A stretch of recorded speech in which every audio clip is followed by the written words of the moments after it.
Electrickery on your Harley Davidson. Let's get into this one. RevelatorAlf. Hello, welcome to RevelatorAlf. So this video is all about the electrical system on your Harley Davidsons and something that you may need to be aware of to avoid any future problems. So if you watch some of my previous videos when I talked about starting issues and some of the indications, after speaking with the techs at the dealership, we kind of had a lengthy discussion about all the possible faults, and some of the things that they've told me is quite interesting. This is not only covering M8 Softails and Taurus, this is covering other bikes as well, let's say Sportsters, even the new Pan America as well.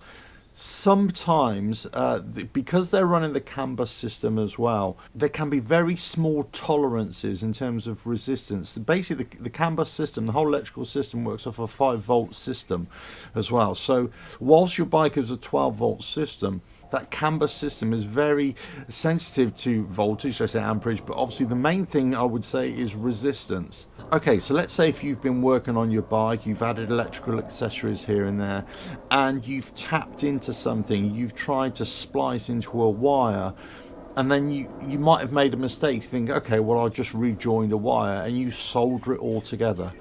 Sometimes by adding a little bit too much solder changes the resistance of that system, and then you'll start getting error codes and things might stop working. So it's very, very sensitive about how you repair wires, how you cut into wires, that kind of thing. Okay, so if you're ever going to splice into wires, make sure you're not cutting into the CAN bus system, but you're only cutting into those wires that you really need to. Now, be very, very careful also about routing of wiring on your bike and how you cable tie the existing wiring, the existing loom. Let's say if you've been removing the tank, putting it back on, how you're putting the connectors back together as well, that kind of thing. Sometimes, even when they do a full diagnostics on the bike, it comes down to the fact that there's lots of weaknesses in the whole loom of the motorcycle. It's actually better just to change the whole loom as opposed to trying to fix something that's always going to create errors in the future. If your bike is still under warranty and if there's any indication that you're having some kind of electrical fault, report it straight away.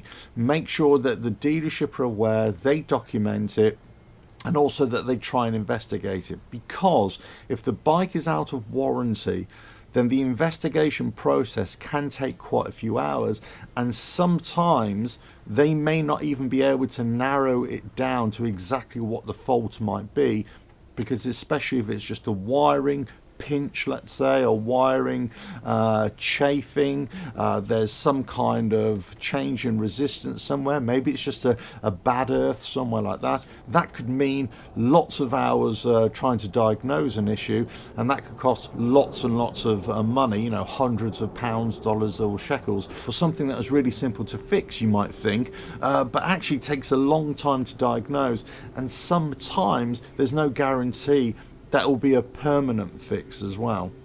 Now, you could say this is for all motorcycles, all motorcycle brands, but say I'm really just talking about the Harley Davidson and also some of the discussions that I've had with the techs at my local dealership and the experiences that they've had. Now, this isn't a problem that is rife within Harley Davidson. I don't want you to have that impression at all, but all I'm saying is that any kind of system like the CAN bus system is very sensitive to resistance, and it's very sensitive to voltage and the way that system operates as well. So you've got to be very careful in when you're attaching electrical accessories, let's say, and only do it via the officially recognized ways.